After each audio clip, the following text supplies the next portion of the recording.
రాజా, ఇదిగో పాలు తాగు. ఇది నేను శత్రువుగా ఇవ్వడం లేదు, తల్లిగా ఇస్తున్నాను. తాగు.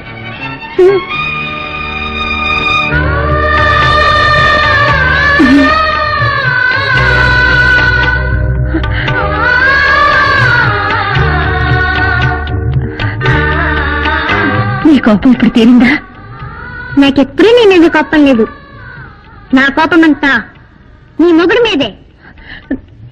నా మీద నీకు కోపం లేదు కదా? అయితే నీ తల్లికి ఒక వరం ఇస్తావా? నీకోసం నేనేమైనా చేస్తాను. మాట తప్పవుగా?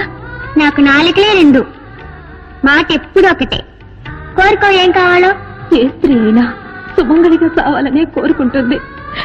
దయచేసి నాకు వరం ఇవ్వు. అలా అంటే? నా మెడలో మాంగళ్యం ఉన్నంత వరకు నా భర్త నువ్వు చంపకూడదు. ప్రమాణం చెయ్యి. చెయ్యి. అంతరంగా నన్ను ఇరికించేశావు కదూ?